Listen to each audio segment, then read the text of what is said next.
There's a few comments being made in the chat concerning Lincoln Riley's lack of a great track record in big games. This is where I stand on this one. So I had a caller last night before the game say that, well, Lincoln Riley's used to playing in big games. He's been in playoff games. He's got a huge advantage over Kyle Whittingham.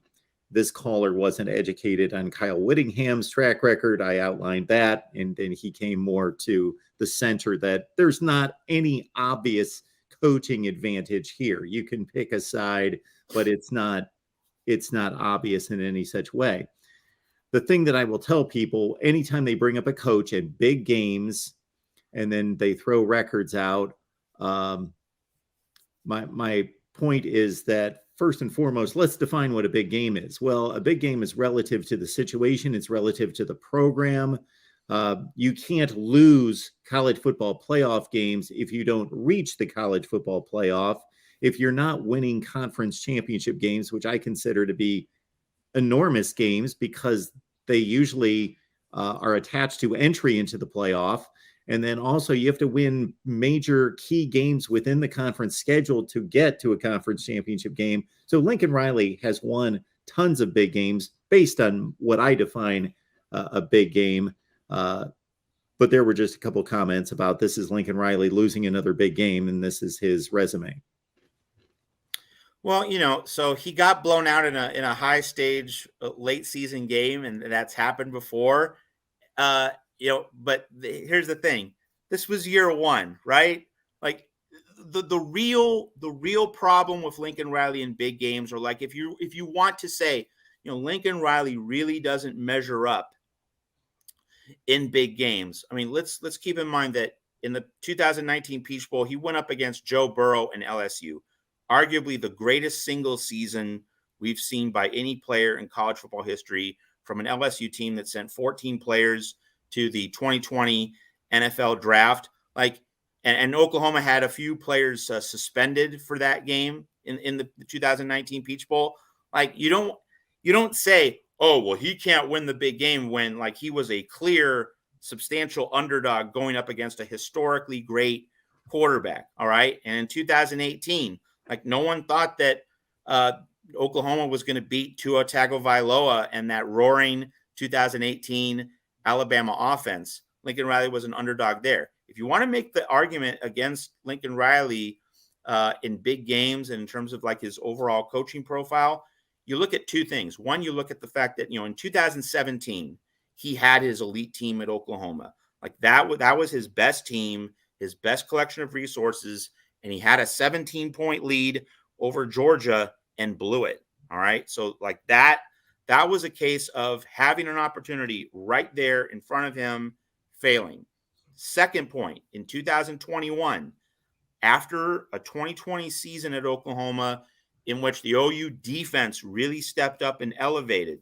So you had Spencer Rattler, and we've seen these past few weeks against Tennessee and Clemson just how much natural talent Spencer Rattler has. He has a high ceiling, maybe not a high floor, but certainly a high ceiling of potential. So we had Spencer Rattler. You had a proven 2020 defense carrying over with a lot of returning personnel into the 2021 season.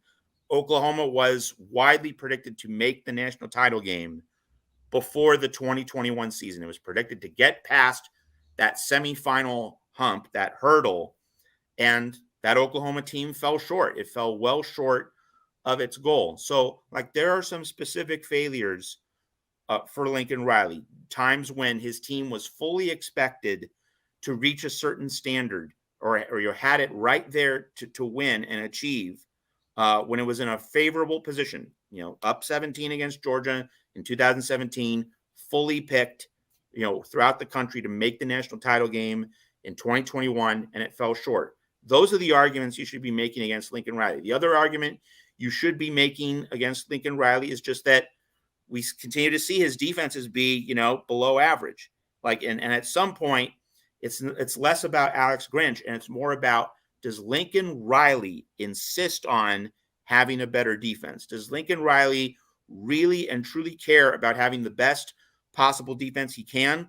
Or is he so in love with his offense that he just wants a defensive coordinator who will be good enough Alex Grinch, just be better than terrible, and I can do the rest with a Cadillac quarterback and my offensive system. Is that what Lincoln Riley really thinks? Because you can make that argument that's what he's fine with. That's what he's comfortable with having, because that's been his Oklahoma legacy, and it carried into year one at USC. So those are the arguments to make about Lincoln Riley, not that he lost to Utah on a night when Andrew Voorhees was out, Caleb Williams' mobility was limited, and he had an obviously flawed defense. Like, he did not have a complete team.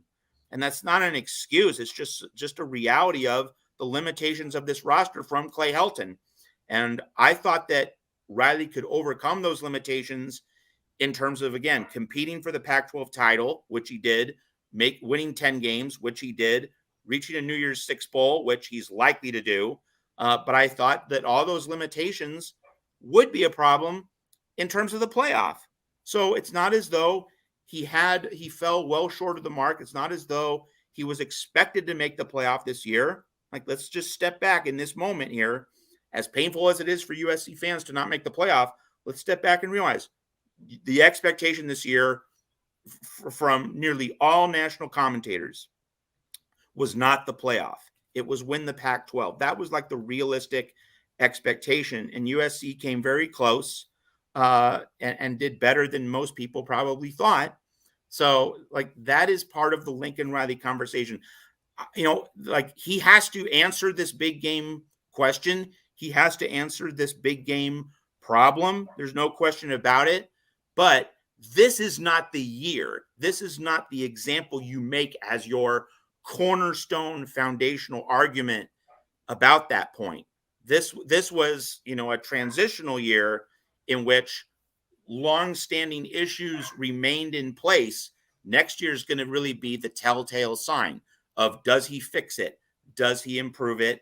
Does he take the next step? This year, again, USC overachieved, and what happened last night against Utah, while obviously disappointing, obviously frustrating, it doesn't change the larger reality of what's happened over the 13 games this season.